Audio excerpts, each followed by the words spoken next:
when I look at my career throughout, I've most likely always been within your COE space, and really just been in an environment where I shape the thinking, where I shape the direction. Granted, you don't do that in isolation or in your own bubble. It is a consultative process across the board, even within the HR space, but also then with your external stakeholders. But that's really where I've been my entire life. And I think that's then essentially where it then aligns with the industrial psych, qualification as well as the registration that I'm aspiring towards. Because when you think about the application of psychological principles and frameworks, quite often it sits in that space, because we then ultimately need to take whatever research is out there from a psychology point of view, and then obviously come up with interventions that would enable us to implement those psychological principles within the organization.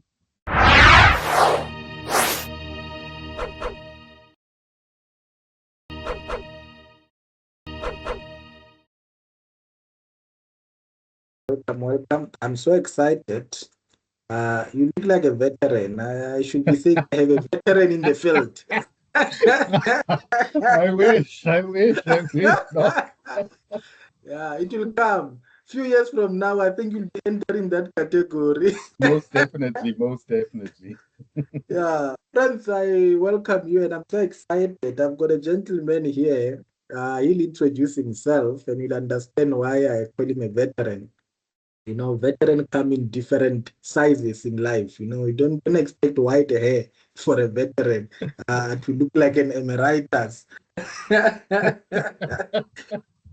So let me welcome you, and just for a brief intro about who's Khotso and where you come from.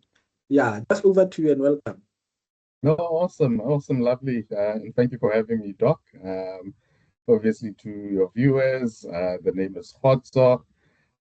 Originally born, as we say, Komakayeng, in a very small town in the Eastern Cape called Matatiele. But I was raised in another small town in the Northwest Province called Potchefstroom. That is essentially then where I did my schooling, both from a primary high school, but also then from a varsity point of view, a varsity perspective. I studied an undergrad in behavioral sciences that essentially then transitioned into an industrial psych qualification. I don't know, Doc, am I still a master's candidate for 2026, or I'm officially? Yeah, no. You are now official. You're already at the. You are there. You are a student now. I'm officially in now. Yeah. So yeah, you are a student. You are. no, The minute that's you are good. That's good. orientation, you are taking my orientation is starting. We know there's no Indeed, mistake. indeed. You are truly accepted. No, indeed. So yeah, that is I think in a nutshell me in terms of obviously my professional experience. I've been within the HR space for a significant amount of time. Between 10 to 11 years. Having functioned in a number of different work streams. So I've been exposed to talent acquisition. I've done a bit of ODs, organizational development, learning and development. And where I currently find myself in is in a position overseeing talent and performance management for one of the biggest retail companies in South Africa. So that is me in a nutshell. In terms of my current qualification, I hold a BA honors degree in industrial psychology, obviously then with aspirations of registering as an industrial psychologist in the near future. Awesome. Well, not understand why I say you are a veteran now. They can speak. You are speaking work that they wish for, but you are speaking about application. They will get there. They will get there, Doc. It comes with time. I hope you don't attend. Those people in class, when the people are struggling, Khotso, do you want to help them? Do you want to help them? and that's the unfortunate part. When you are a veteran, there's always this expectation that whatever question you will contribute. No, they say no. Any response that Khotso don't answer, please. Khotso, let's give others a chance. Hey dog, we pray it doesn't get to that. We pray it doesn't get. You know what I Uh, say? I always say, look, irrespective of where we are, what we've achieved, we yeah, always humble ourselves, right? Because there's always yeah, more to learn. yeah, And you can yeah, literally learn from everyone. So I'm going into this journey with an open mind. yeah. No, no, no. I think we'll get into that because I think I'm very interested in that background as well. Mm, But mm. before we go into that, let's get into where the journey started. At what point did you decide to follow a career in psychology? You spoke about behavioral science, but did you Yes. know that you want to be a psychologist when you started? Yeah. Look, in all honesty, I think growing up, I'd always had a passion for town planning. So I Hmm. ultimately wanted to become a town and regional planner. Oh, yes, yes, So yes. I actually ended up in the profession, I would almost say by mistake. So Is what had it? happened to me, and I think I'd like to think mine is somewhat a journey of perseverance, grit, and resilience. Yeah. I did not have the best grade 11 as well as metric results leading up Oh, you are to not alone. You are not alone. you see. You are So not alone. You are not. yeah, But I'm a doctor now. It doesn't matter. I'm a doctor. It doesn't matter. and I remember quite vividly. In fact, I was like, hey, I will most likely have to redo or rewrite some of the exams, and I was comfortable doing that. But I Yeah. think what had happened was, when the results, the matric results ultimately came out, it turned out that I had surprisingly passed with a bachelor's. Yeah. I like And that. Surprisingly. hey, dog, you must be real with yourself. You can be optimistic, but you must also be real. Huh? So so that then subsequently happened, and unfortunately at the time most of the educational programs had closed at the Yeah. university that was closest to me, which was the Northwest University. Yeah. And I recall a friend of mine then said, look, I know this old man. He can assist you. The Mm. aim is to just get in. It doesn't even matter which qualification you get accepted for. You will Yeah. change along the way. Yeah. That's the story someone died, isn't it? You understand? So I went through Yeah. that journey, and we sat with Mm. this old man. And he said to me, hey, man, look, the only qualification that's available, and I'm looking at your results, it's not looking good. Mm. The only one that's available is it's a BA in behavioral sciences. So Mm. I can slot you in for that. And I'm like, without any hesitation, I said, sign me up. I didn't Yeah. even know what it was. I Yeah. didn't know what I'm going to As explain long to as the I can get parents. vaccinated, as long You as I can understand? As get long as you can have vaccinated. a student card and a student number, you've made it. Yes. So I remember vividly, got home, explained to the parents, look, I've been accepted. This is what I've been accepted for. Mm. And then dad was like, I hear you playing with my money. What is this thing? What is a behavioral scientist? Yeah. And I remember even I at the time could not explain it. Yeah. But I think they You, appreciated you the fact explain that the behavior of people, human behavior. in our culture, any form of psychology, they'll assume that you work with the human mind or Yes, human yes, behaviors. yes. It's all the same. Yeah, So yeah. Crazy so I went people. through the journey. I went through my first year, and I'll be quite honest. I think even in my first year, I didn't fully understand or appreciate Yeah. what the journey entailed, right? And it was only really during my second year where they start introducing quite a lot of the psychology, human resources, labor relations modules, where you now almost start to see the prospects Mm, and career opportunities. mm, And I think by the time I hit my third year, I'd realized that, look, you know what, I've always had aspirations of studying. In fact, my aspirations to go up to my PhD level. mm, And instead of then entering the job market after my third year, I thought, look, let me do an honors degree, right? But mm, but the challenge obviously then becomes that because you only really get to realize what the career or qualification entails at a very later stage, your mm. initial results for your prior modules are not always the best. Yes, yes, yes, yes. So ultimately, in my third year, I really had to pull up my socks, obviously being mindful of the fact that, look, you've got close to 200 to 300 students who are doing an undergrad. Mm, But at honors level, the university is probably going to select between 20 to 25. So mm, again, you really need to pull up your socks. That is then essentially something that I did. I was then subsequently accepted at the same university, Northwest University, for an honors degree in industrial psychology. And that is really now where I would almost like to say, from a specialization point of view, you almost now starts mm. to specialize in a number of things. The counseling element comes in, the psychometric assessment piece then ultimately comes in. That was then a journey I went through, and immediately after that, I also didn't necessarily feel completely ready to enter the job market. So what I had then done was to say, look, let me also then pursue my master's degree and just do the master's degree, do the internship, and then ultimately register as an industrial psychologist. And I did that quite successfully. I think in the M1, I'd successfully completed all of my coursework, my research at the time. I'd successfully defended Wow. the research proposal.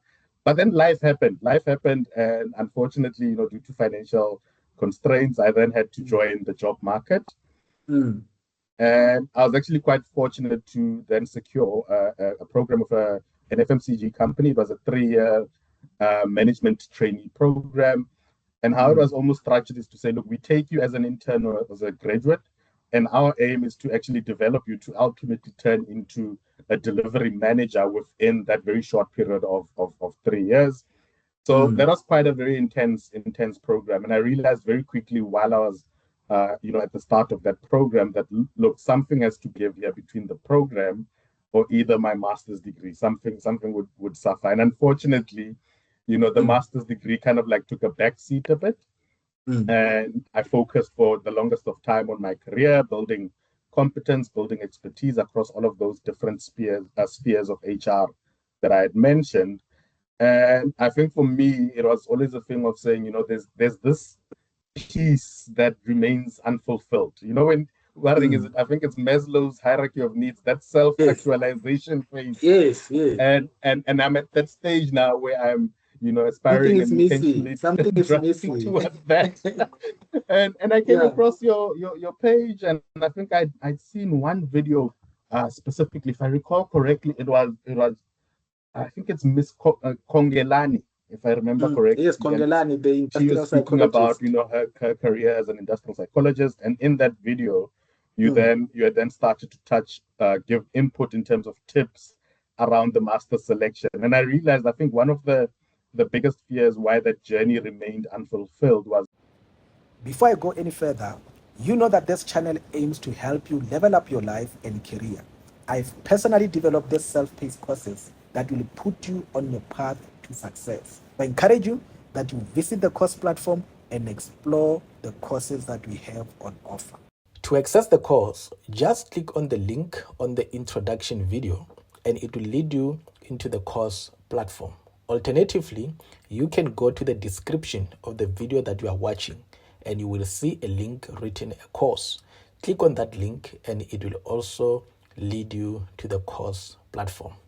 All the best as you explore the courses we have on offer. Let's continue with the video. And I think one of the challenges always with people who start the journey and then go into the corporate world is that there's never really a right time to go back and complete that journey, right? Yes, But yes. I think for me, as I've been quite fortunate enough to have reached the pinnacle almost of my career at a very young age. And ultimately, the timing felt right. And that is then essentially when I came across your page, came across the video with Ms. Kongelani, and you guys were also sharing some master's tips. Because I think one of the biggest fears was to say, look, I've gone through this journey before, but there's been a 10, 11-year break.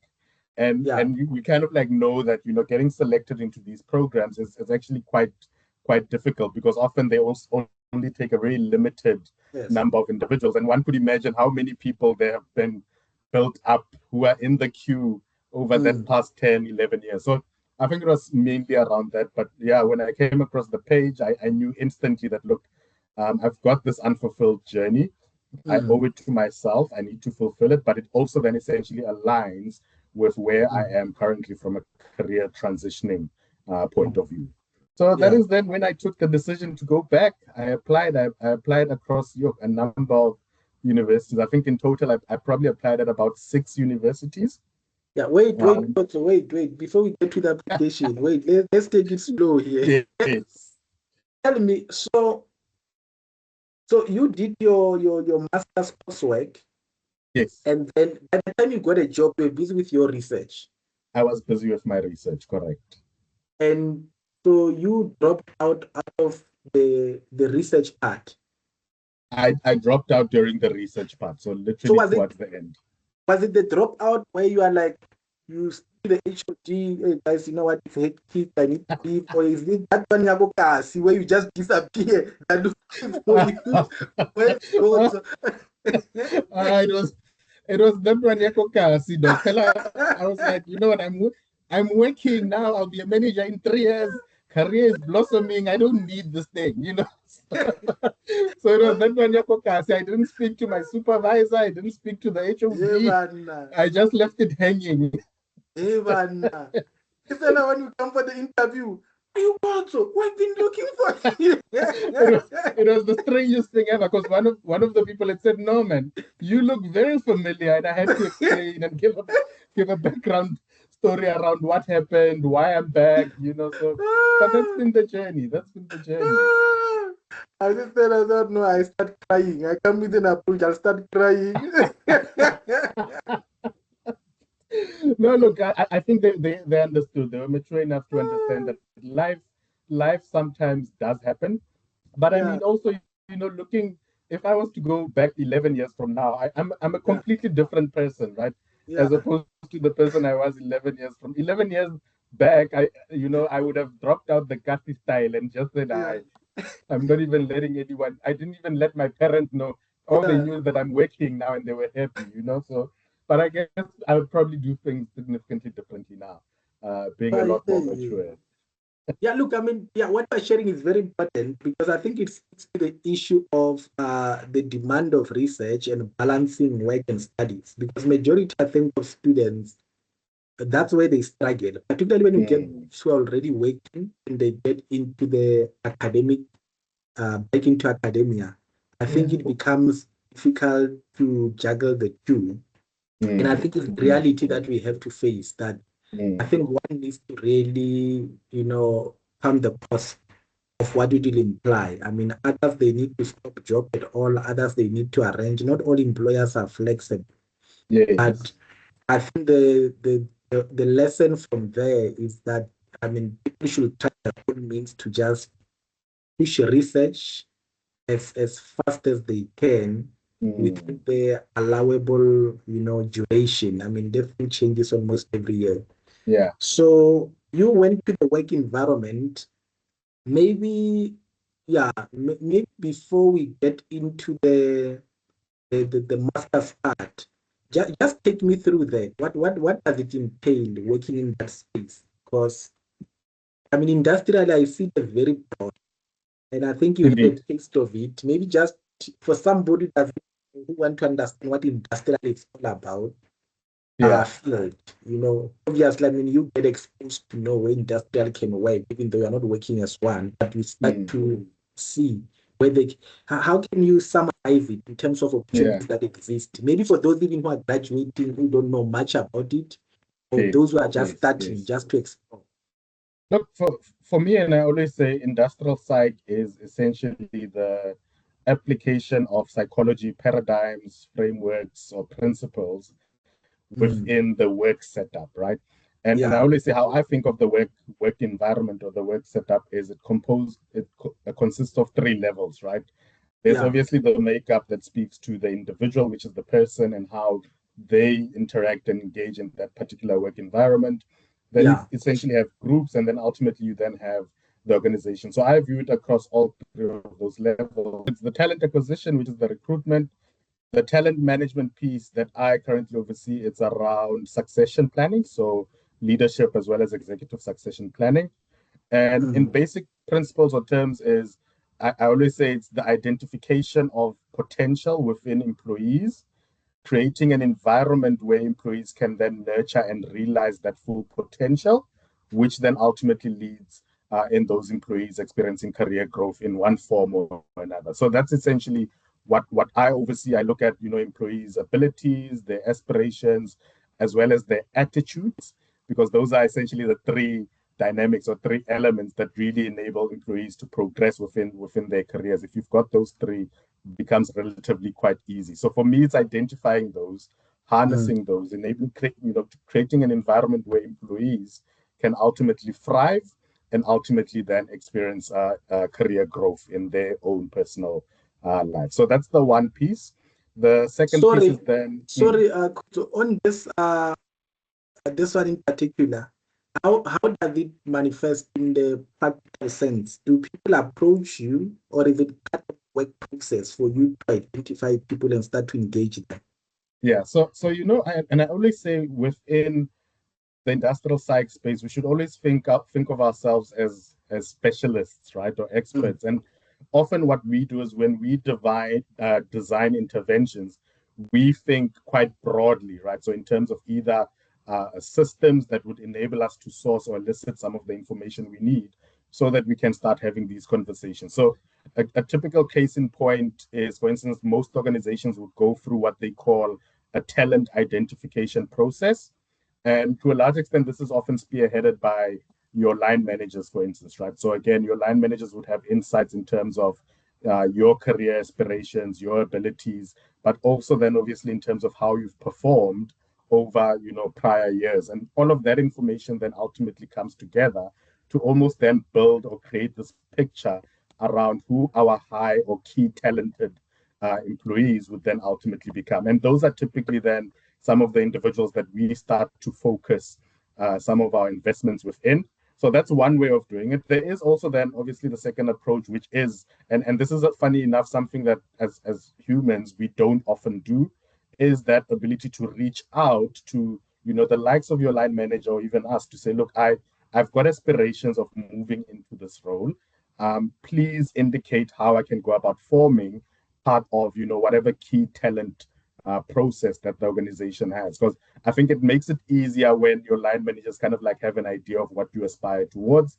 And it also then enables them to also then advocate for you as an individual. Okay. Yeah, because I was asking, it sounded personal, and I don't remember anybody approaching me to help my work. Like, oh, why did I not get this in my career? Yeah, and you see, Doc, we have in that space, we have very deep, very intimate, very personal conversations, around employees' potential. And I mean, we go as far as plotting employees on what is called, typically most organizations use a 9-box matrix, right? But it Mm. does happen that for quite a lot of organizations, employees don't often know where they've been plotted or where they sit. But I always say, guys, reach out. The worst that can happen is we say to you, look, the information is confidential, we're not allowed to Yeah. share, you won't die. No, with HR, our life with HR ends when you sign a contract. You are done. You are done. You can now go to your line manager and sort yourself. That's when it begins, Doc. That should not be when it ends. That should be when it begins. No, no, no.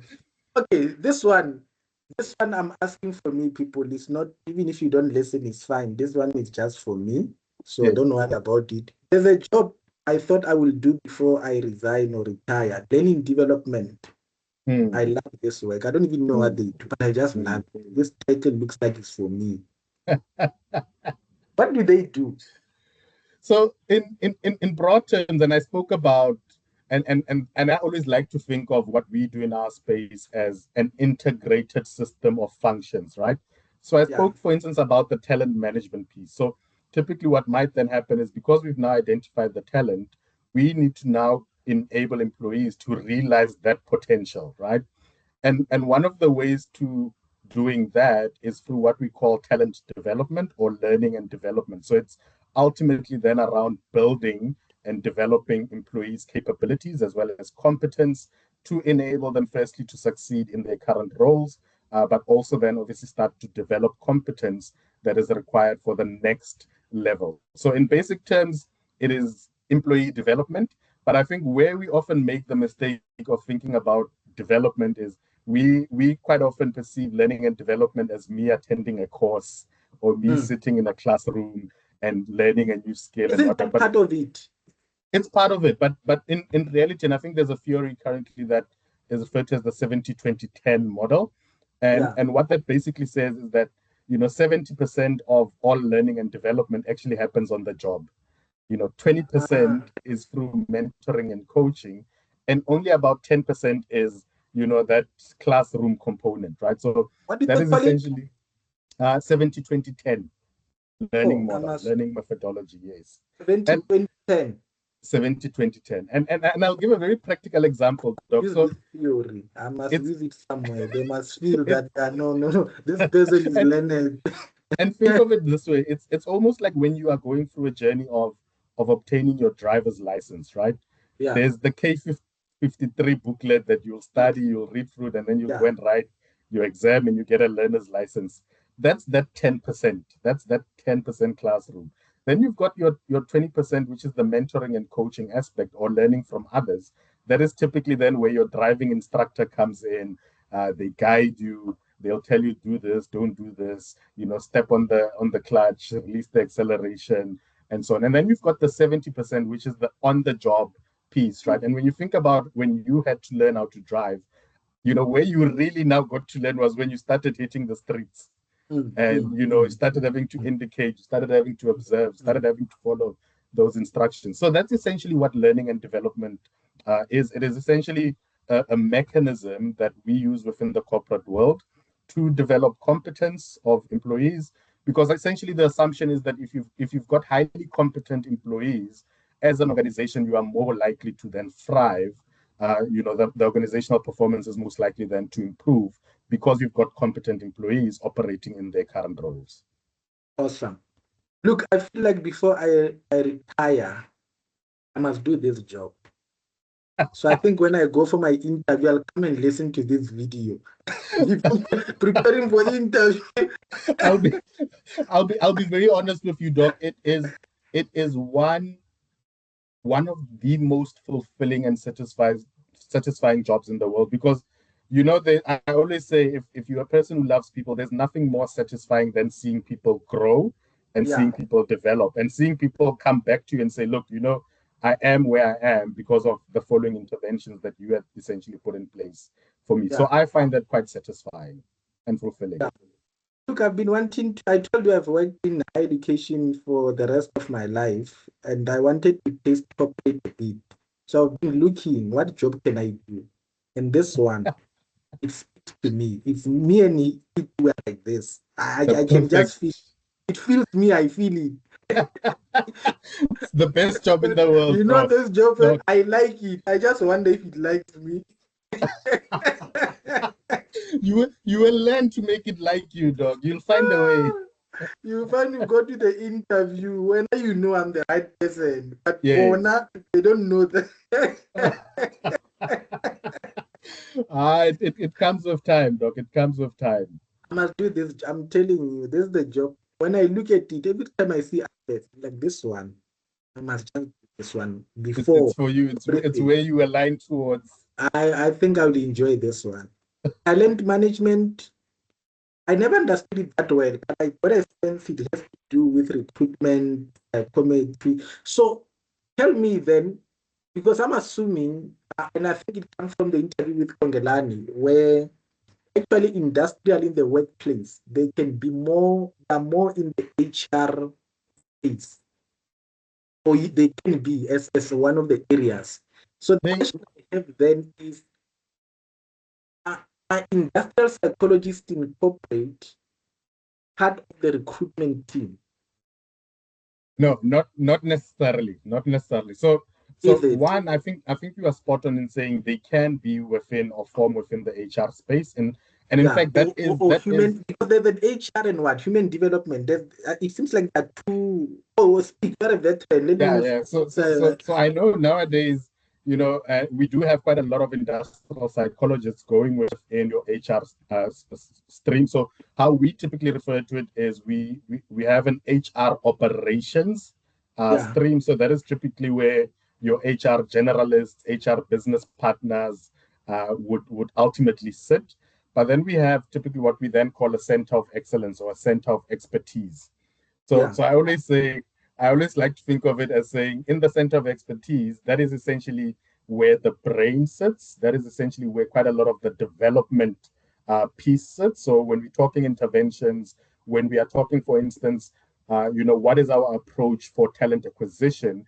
That is essentially where that thinking then comes from. And then mm, obviously that then feeds into the HR operations stream, which is then ultimately responsible for implementation, but also then continuously driving some of those initiatives that come from your center of expertise. So typically some of the functions that may sit within your COE space may then be your psychometric assessments.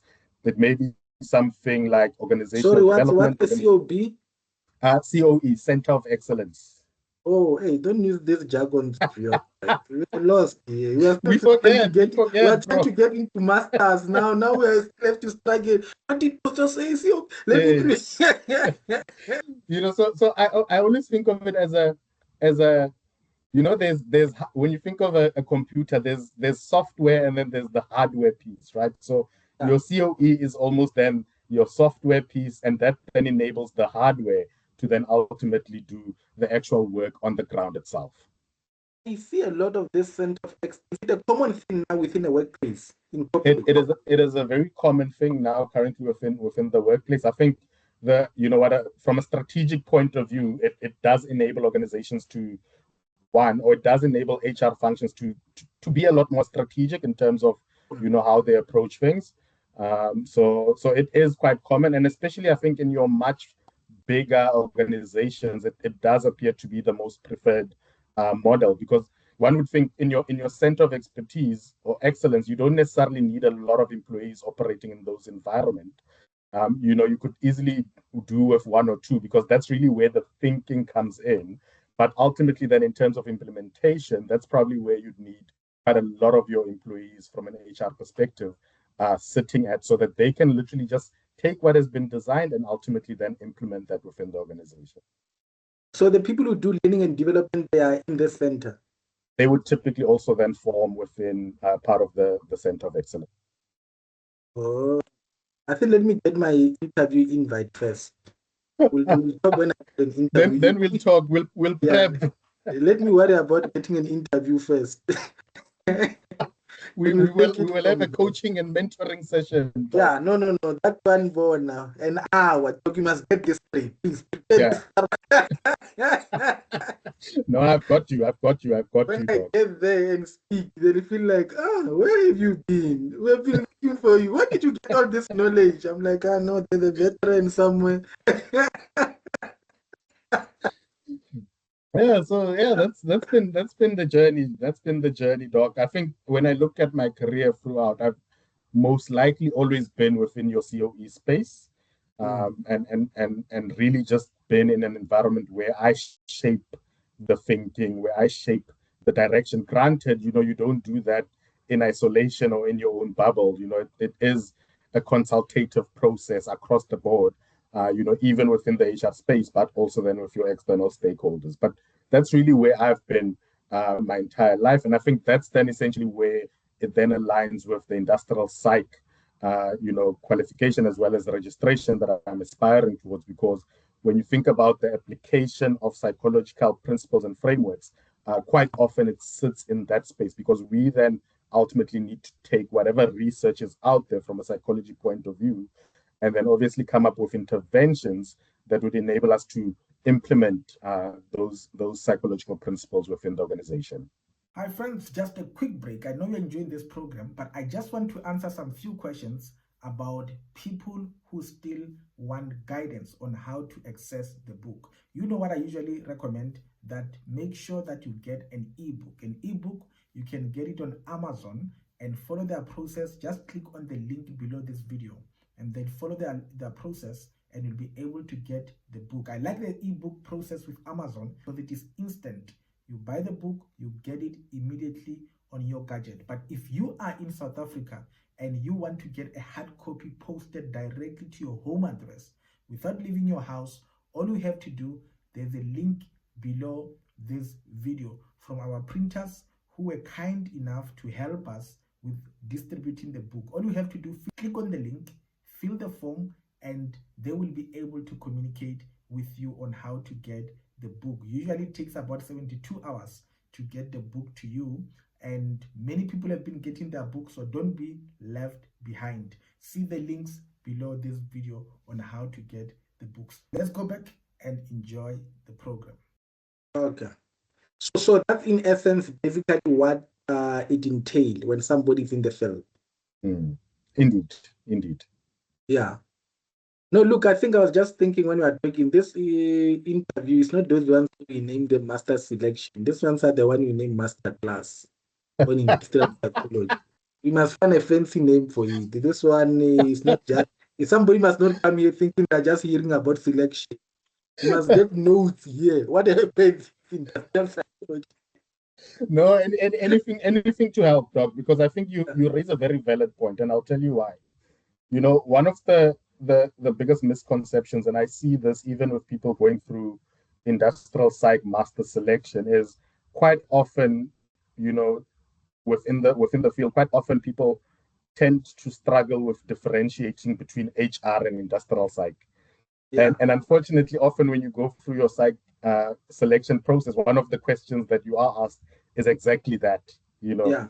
because their aim is to, you know, Yeah, touch on identify it, touch whether on you it. I think break understand. it down in simple language. They don't, Yes. yeah, don't make example. I think that's going to it actually.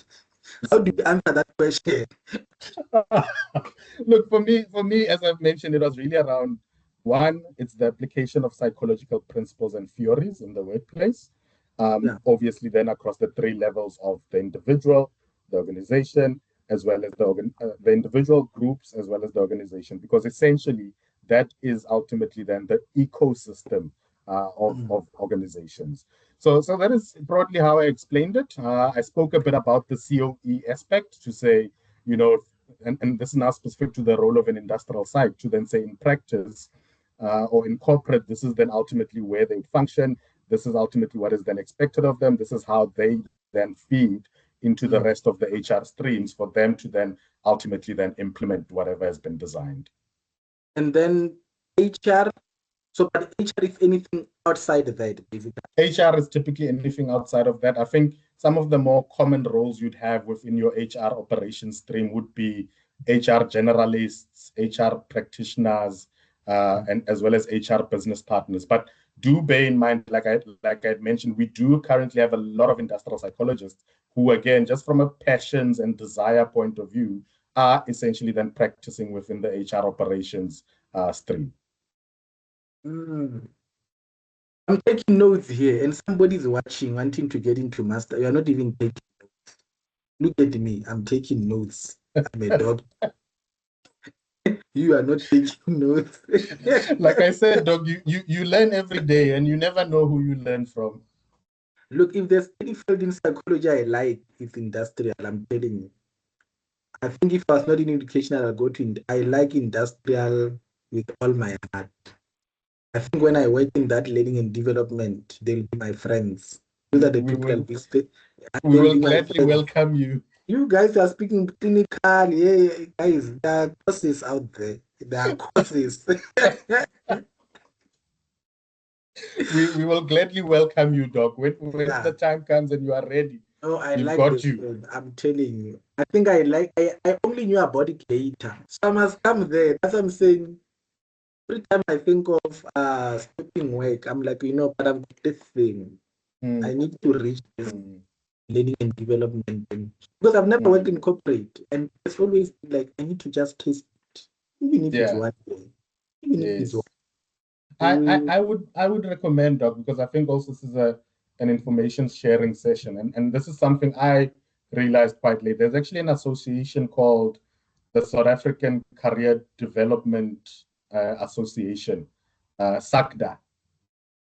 So okay. yeah, maybe have a look at their website because I know one of the registration criteria they've got, you could actually register as a career development practitioner. And ultimately that essentially starts to get you into that space of then, you know, guiding people throughout their career journeys, you know, and so forth. So I think that might even be the perfect start. They've got quite a number of learning resources there as well that one Is could it? ultimately leverage in terms of starting to build a career within learning and development. So the people who are in learning development are part of that organization. Well, not most. It's not mandatory to. Yeah. It's one of those voluntary associations, but I highly recommend it. I think the learning and development that I've experienced just by belonging to them has been quite tremendous. Must just check it. I remember I saw one on LinkedIn and I think I might have joined it. Uh, Yeah, because they seems to be having the world of their own, this learning development Yes, people. Yeah. it But does. It anyway, does. we're coming. They will feel our presence when we are there. When we are there, they will feel our No, presence. as it should be, as it should. That's how it's Yeah. supposed to be. Yeah. No, I think it's a field that I feel people like us can explore because the Mm. minute you bring education background, curriculum development background, and you've been in the workplace, manage people, we've trained people.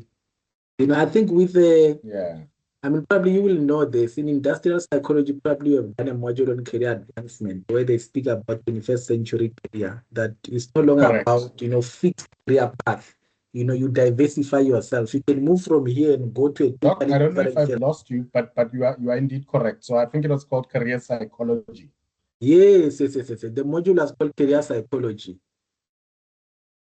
Can you hear me? Hmm. Can you hear me? I can hear you now, Doc. I Oh, can hear you. I thought you lost me. Yes, it was called career psychology. Actually, that's how I started to know about industrial. When we were doing career, it was Ah, my favorite. I mean, if you look at my early videos, I mean, even now, I used to refer myself as a career psychologist because that's my area of yes, specialization. Because correct. I was groomed in psychometry work, psychometry, career guidance, and all of that. So that's my Hmm. field of interest and specialization. So I used to love it. And that's how this developed. I realized that people actually I relate with that are there in industry. Here.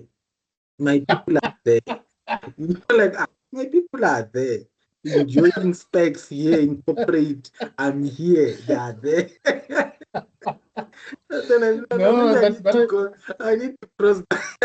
you are already there. It's just a minor transition and just around understanding, if you were to go through that journey, what would it entail? And I always say, Doc, because you spoke specifically to the learning and development field, and we must never, you know, make it appear as though one has to be a registered industrial psychologist in order Yes. to work within the learning and development space. That is indeed not the case. Yeah. So there's ways around going, around attaining that aspiration. Yeah. And I think industrial are few in that space, because you guys, I think you are the fewest I've seen around. Yeah, I would like to think that and again I speak under correction because I am not yet a registered industrial psychologist, but I think my experience from what I've seen, quite a lot of industrial psychologists end up going the psychometry route. Granted, yes, they've got competence in all the other areas, but I even think about those that have gone into private practice. Often, one of the core service offerings tends to be around or centered around the psychometric assessment Mm, mm, route. mm. Why are they not interested in the learning development? Or why? Why are they not Uh, interested? no, I don't necessarily think it's an issue of them not being interested per se. I think one, the biggest challenge is, we've got so many people graduating within that respective fields, but sometimes the amount of opportunities don't necessarily always equate to the numbers of people that are graduating and getting registered. And I'll give a very brief example. I spoke about the COE, or the Center of Excellence, right? And one of the things that I alluded to is that often in reality, from a COE point of view, you could literally run talent management or performance management with one expert or one specialist. They Mm, just design, they create the guidelines, frameworks, systems, and then they mm, hand over to HR business partners who then need to mm, implement. So often it does unfortunately happen that, even within your big organizations, you don't really have a lot of roles where some of those capabilities may be required. And I think that then ultimately then results in people then also then just taking up any type of HR work, and often not necessarily specializing in industrial psych related opportunities or work. mm. Not that they can pay them. Well, that too. Fella, Just fella, trying to think. what Fellow are these industrial tactics psychologists about? come at a premium. Yeah, no. The way we study, the way we study, even when we get, imagine us now, we come with PhDs now. You even factor it in the negotiation. You see? So yeah, so already, I mean, it's not an easy journey. I mean, you're studying for close to what? It's almost 7 years, 4 years, 3 years Yeah. undergrad honors. You're most likely going to do your master's in 2 to 3 years, Mm. internship, then only you register. So it's a very, very, very long journey. So I Yeah. think it's only fair that when we have that conversation, we come at a premium. But having Yeah. said that as well, I think it always also then equates back to the type of value you then add as a Mm. person within your respective area of practice. I remember I applied for this job as a corporate or what? No, that was not. I think it was government. I can't remember the. So they took time, and so when I called them, the guy was very honest to me. He said, "Hey, Shok, you know what?" And he made an example. He said, "You know when you love to have a BM, but you can only afford an Uno." He said, "Ah." And I had told one of my mentees. So there's this guy I've mentored, I've supervised actually for psychology.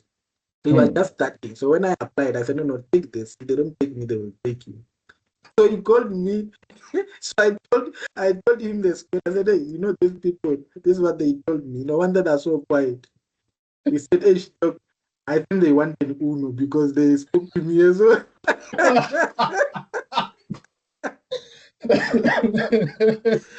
So I'm like, I don't know if they will afford you. He's already crying.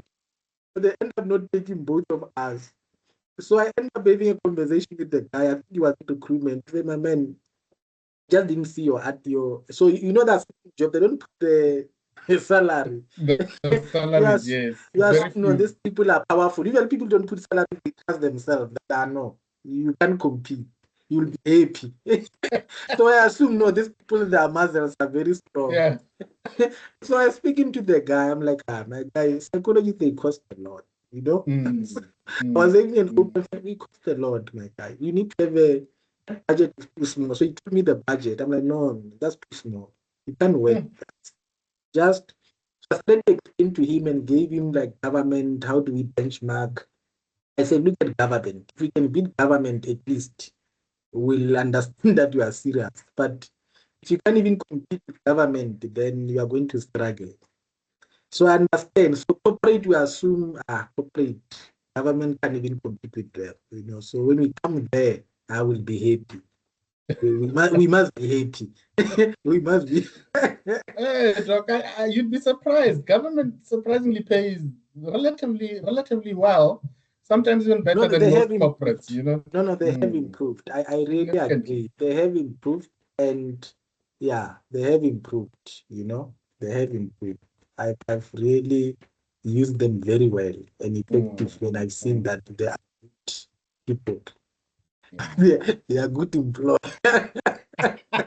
I will leave it there. I will leave it there. They are good employees. Anyway, so let's go back to guys. There's a master class I told you, so you could hear this knowledge. You won't get it in a psychology textbook. I'm telling you. Anyway, so let's go back now. You are listening to that. So when you got to the video of Kongelan, why did you watch the video? Were you now searching to go back about psychology, or because you are Look, working? Why do you watch yeah. psychology videos? So at the time, and because I initially started with CIOPSA videos around the field of industrial psychology, and I think I was more interested in getting a sense of how the field has evolved What over is the past. SIOPSA? So it's the Society for Industrial Organizational Psychologists, South Africa, SIOPSA. Oh, okay, okay. So yeah, and I think from there on, I was like, okay, got a sense of how the field had evolved, got a sense of, what some of the pressing demands and needs obviously then were. But the aspiration had always been there for me to ultimately go back and Mm, complete. And like I've said, because I think I'm at a stage now where I'm ready to transition in terms of my career, and some of the transitions I want to make require me to be a registered industrial psychologist, it only then made sense. And I think from some of those videos, and not only Kongelani's videos, but in fact, most of your videos had broken down the selection process, quite well. And I think it kind of like put me at ease and calmed me down in terms of what I could expect, considering that it had been 10, 11 years later. And I went through the journey and boom. Well, I remember this. So it's the same, man. I can go and repeat the same thing I've done. I must tell you, Doc, because most of the application processes, because I applied, I think, in about 6 of them, and most of the institutions would require you to submit a research proposal, obviously within a very short space of time. I took my initial research proposal and I said, no, let me spice it up, let me update my references, gotten more latest research, and then I submitted. Obvious. Then like, this one is a unique proposal. It's written by a doctor. So that was essentially my journey. I think the videos helped me quite a lot in terms of the information presented, and I think it gave a very nice picture as well in terms of what one could expect across the different institutions as well. No, awesome. So now you want to now come back to industrial, and so where do you apply to then, and how do you decide where? Or maybe before we go to that, I've got one question that I wanted to ask you. Yes. I know you spoke about the issue about self-actualization, wanting to go back into finish what you have left behind. But and you are speaking about also about pivoting into other new things that you wanted to do, and probably maybe that could be the major reason. But I've seen people who don't get into psychology, particularly within your field, and they get into human behavior kind of work. So basically, they end up maybe in HR, maybe learning development, because you've got learning development specialists, consultant, and all that. And they become satisfied. They don't even want to come back. They tell me the specs are good. They drive fancy car, which I assume is associated with their salary package. And they look like they're doing even better than psychologists, some that I know. Why would you still feel the need to want to come back if you are already incorporated, you can do that and you control this? Look, it's twofold. One, I am mindful that even though I want to make that transition, this qualification in itself would also benefit my current career greatly, right? Because there's been over the years a number of opportunities where I've had recruiters reach out for me, and some of these were dream roles, and unfortunately I would not be able to qualify for them purely because I was not a registered industrial psychologist. So there's that element as well in saying even in my current career it would benefit me greatly. But I think one thing I've always known about myself is that I've actually always been very entrepreneurial by nature, Doc. 2021 I played and dabbled a bit in the property space. I was a semi-finalist for the SAPIN Property Investor of the Year. So I've always been entrepreneurial by nature. And like I said, there is now this new entrepreneurial venture that I'm exploring, and it does unfortunately require me to be a registered industrial psychologist. But yeah, I guess it's also just around having that growth mindset. I think the one thing for me is it's always around having a growth mindset. It's always around asking myself what next, because I feel like the minute I stop asking that question, I will most likely regress. There's so much to learn, guys. The body of knowledge out there is tremendous. It is massive. And unfortunately, sometimes, as we enter our careers, you don't know what you don't know.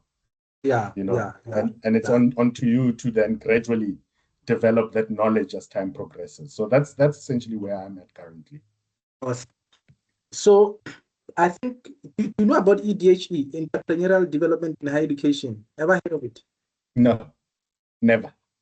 Let's speak about it offline when we're done. So basically, if there's a division which I work under, which I work with, so they do entrepreneurial development in higher education. So they wanted to turn higher education into entrepreneurial ecosystem. So they basically have competition across the public higher education, and the best entrepreneurs I mean, this year, I mean, the best entrepreneur won 500,000, and then the other one won 100,000.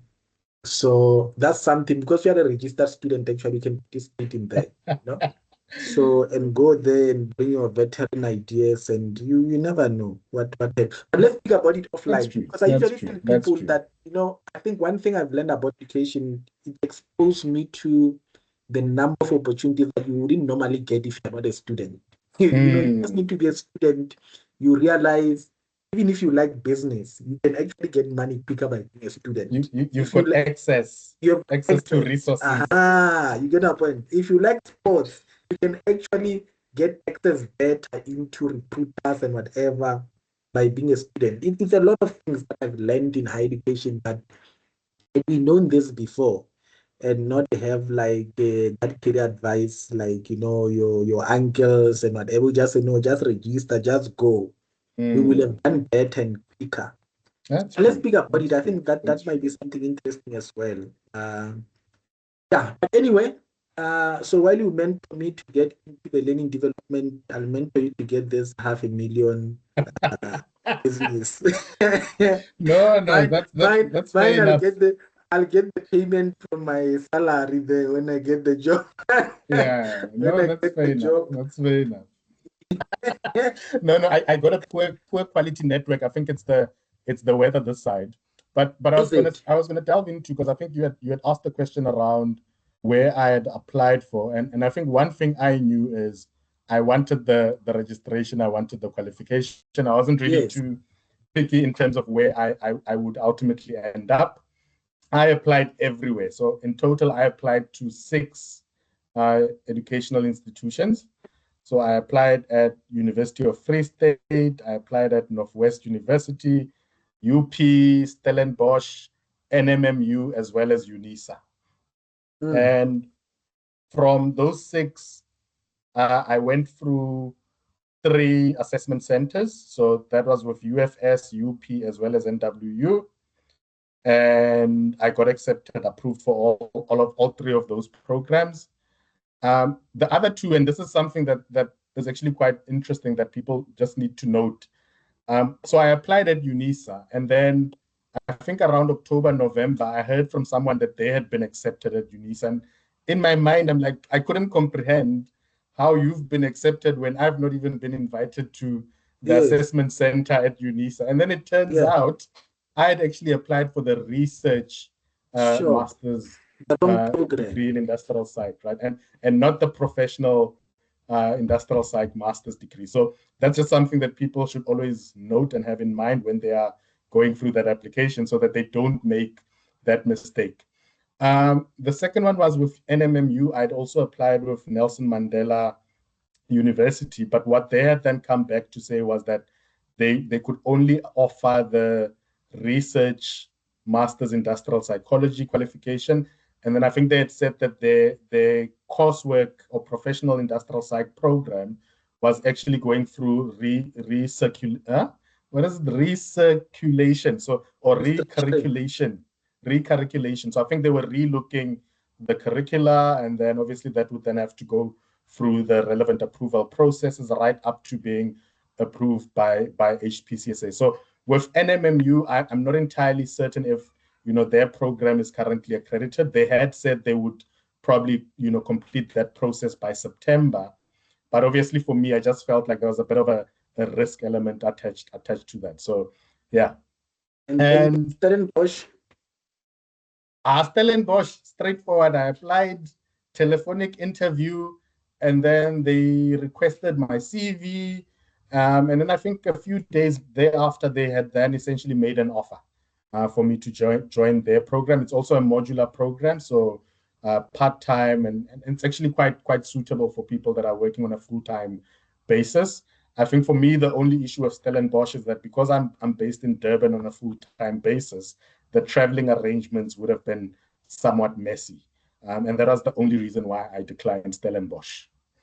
Oh, so basically, they accepted you. I mean, you need it's out because obviously you applied to the wrong one. And Mm. and Nelson Mandela is out because they are restructuring their program. Yes. So basically, everywhere you apply, they accepted you.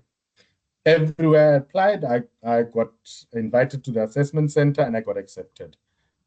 Yeah, no, this is a veteran anointing. You know when you see Ah, this, but when Rod, you you'd see recall people anointed. I had the advantage of having been through the process before, right? So I cannot discount, that fact. The reality is that I had gone through the process before, but also I also had the luxury of having additional resources such as your platform and your videos, which then essentially made my journey significantly easier.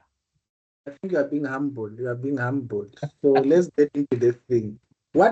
When you look at your applications, because I'm just trying to figure out, most people will say, and these are the questions that I get, Hmm. if you drop out, wouldn't that disadvantage you on your application? What did you do, or what did you reveal? What did you share that Yes. made this thing not be a problem? Because Yeah. sometimes it can have a negative connotation to say no, but I mean, if you drop out, probably you are not coping. Even if you take you back, it will be a struggle. How do you Hmm. structure your application in such a way that it's to them and it makes it easy for them to select you and they focus on the positive? Because I Yeah. do think that the fact that they've been in the field is a positive, and not everybody comes with that, which makes it Correct. easier for them to take you, knowing that you'll easily go through the process. Mm. Look, I think for me it was really around positioning myself over and specifically positioning my journey over the past 10, 11 years, right? Yeah. Because granted, I started the process, but I did not complete. And then the question then becomes, but what have you done over this past 10, 11 years to show us that from a maturity point of view, from a willingness point of view, there has been significant development that has taken place and you are more Mm, ready now. The second aspect, and I always say, is you need to be mindful and honest with yourself as well in terms of the type of support systems or mechanisms you've got around you, right? Because when I look at where I am at now as opposed to where I was back then, I would actually probably say I've got a much more robust support ecosystem currently, which is mm, able to see me through that journey. And this is actually advice that I was giving to some individuals that I met along this journey of applying, who did not make it. And I said to them, look, the key thing is now you did not make it. You are going to go through this year where you go back into your workplace, or you go back to doing whatever you're doing.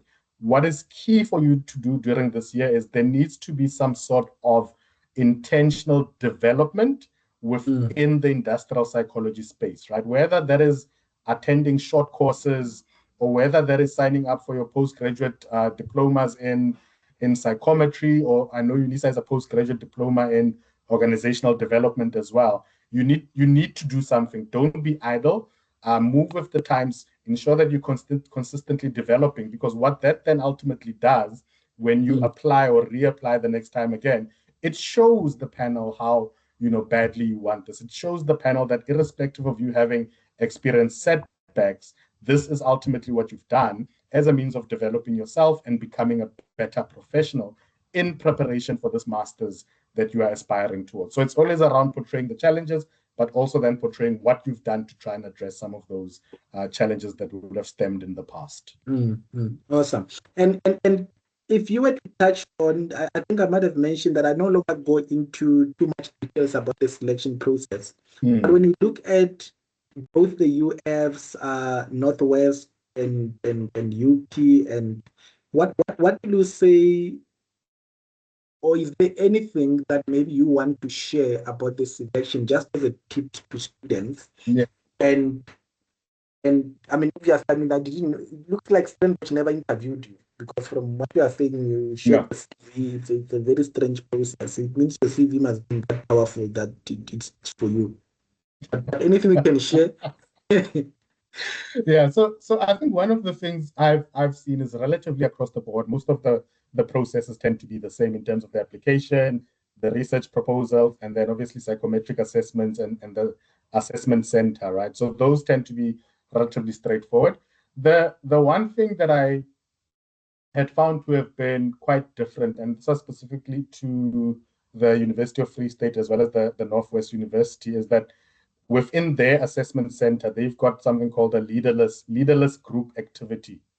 So typically what they'll do is they'll give you guys a case study, and then they'll give you guys as a group, they'll divide you in groups. And as a group, you then need to go through the case study and deliberate, and then ultimately come up with a solution around, that case study, which then ultimately gets presented back to, the panel. And I think one of the key advice I'd give people there is, one, we must always remember the different personality types and styles, right? Because when you think about a leaderless group activity, what tends to happen is that you go into it, and then you've got people that come across as very domineering, very strong, very, and at the same time, you have people that are very reserved, much more pulled back. So it's always important to always bear those factors into account, because again, from a panel perspective, you never really know what they are looking for, right? So you also don't want to be too domineering, but you also then don't want to be completely silent, because also then that speaks to your level of contribution that could be expected when you eventually get onto the master's program.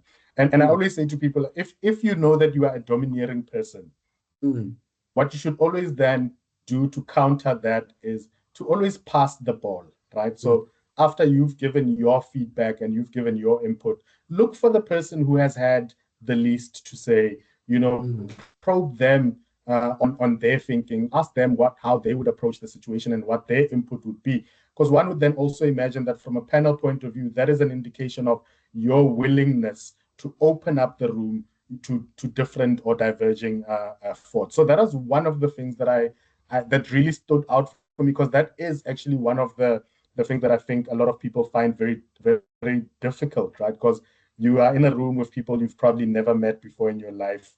There's this case study in front of you. Some of the people are extremely domineering. You may be an extreme introvert. You do need to somehow try to get out of that shell a bit. Awesome. Yeah, look, I mean, you have captured the essence of it, and clearly, that's an advice that doesn't only, refer to the selection. I think also to your field on how it can be applied. Because I've been wondering a lot, how do industrial actually apply lessons on psychopathology? And I think in what you are saying, it actually insinuates to that, with the fact that personalities manifest in different contexts. If you're not aware of them, you might think you are dealing with a person who's just toxic. Snakes in suits. Yeah, it's people speak, my environment is toxic. They need a diagnosis. It's just a pure diagnosis that you need to be familiar with. So thank you so much. I really appreciate. I think this was very informative, man. I really appreciate this a lot. Maybe in closure, what advice can you give to those aspiring to apply for psychology? Maybe just all in all, this could be undergraduate who want to pursue industrial. This could be matriculants who are getting their results in a few days from now, who don't know much about psychology, let alone industrial. It could be people who have been rejected. You will relate with them to say you've been out there, you came back.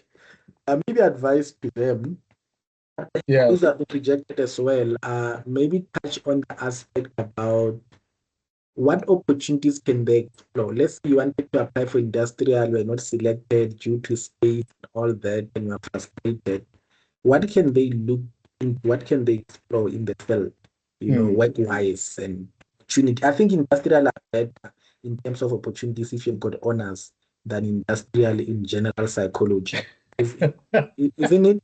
Can they be generalist, HR, or whatever? Not entirely. Look, I think overall the advice that I would give to people is to say, I think firstly, whatever setback you encounter, it molds you. It plays a role in shaping you to become the person you are meant to become, right? So it's not a linear process. And I always say to people, reach out. And I always say, especially within the industrial side field, it is sometimes somewhat disheartening when you see that from a transformation point of view, we're probably not as transformed as we need to be, in terms of diversity there. So reach out to us, guys. Some of us, we've been through the process. If it's an issue of, me spending an hour, dedicating an hour to coaching, mentoring you, that's definitely something that I'm willing to do. But I think in terms of the other big one is obviously then around saying, continuously develop. I always view learning as, a continuous process. You spoke about the career pathways. The mistake I made when after completing my honors degree was I did my psychometry internship, but I never wrote my board exam. And as a result of that, I was never able to practice in psychometry per se. So I always say, if you've got your honors, you've done your internship, please, please, please register, write your psychometry board exam and register, irrespective of you having ambitions of registering as an industrial psychologist. It's just you being mindful of, that plan B. Another option, and I think like we've mentioned, there's a few institutions that offer postgraduate diplomas as well in psychometry, the likes of UJ, the likes of UNISA. But I've also mentioned the postgraduate diploma in organizational development offered by UNISA. And that's also another way of you, even with only an honors degree, to ultimately then start specializing specifically in organizational development, which in itself is relatively broad because it also cuts across the individual, group, as well as the organization as a whole. From a career perspective, guys, if, again, and this is specifically for people in their undergraduate degrees who do not have aspirations of studying any further, explore careers within HR, explore careers within labor relations, because for most of those careers, you don't necessarily need a postgraduate qualification in industrial psychology. So explore some of those internship programs, graduate programs, and again, when it comes to interviewing, I always say to people, CBI, cognitive behavioral interviewing. So just if you can master that, and I've got a very simple acronym, it's the STAR approach. So always think about a situation, the task, the action you took, and what the result ultimately was. Because when you think about any recruiter, that is essentially what they are trying to establish and determine from you. So I think if you apply some of those principles, you should be fine. But also, Dr. T, I was watching the video with Atalia not long ago. Yeah. I did not know about the book. I'll be honest, I didn't know there was a book. But again, I think for your book, yes. Yeah.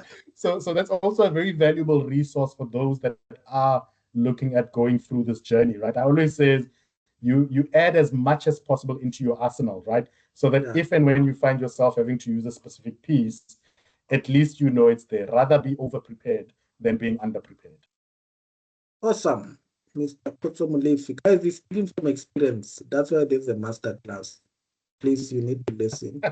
He was speaking to a veteran in the field. You humble me, Doc.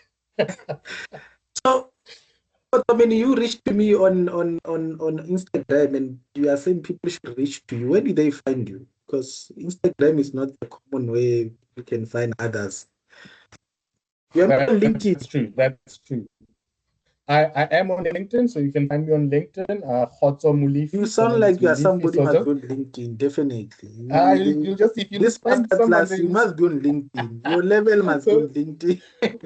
So I am on LinkedIn, but again, Doc, for those that would like to reach out and maybe have a more personal one-on-one type of engagement, my email address is gerald.molefe@outlook.com. But I'm sure you do also have it, so you can always just add it on I'll put it on the description. Yeah. And then, are you active on LinkedIn?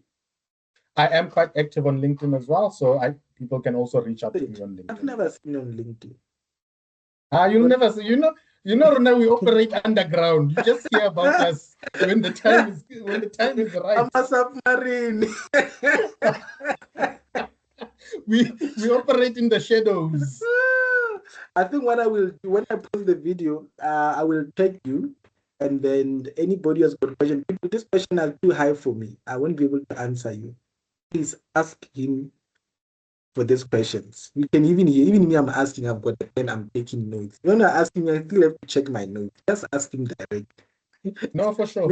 And again, just to emphasize, Doc, I am a registered career development practitioner.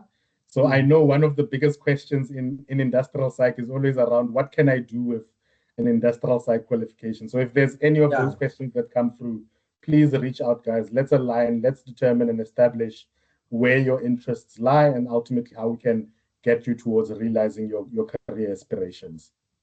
I always say we live based on the Ubuntu principle. I am because you are.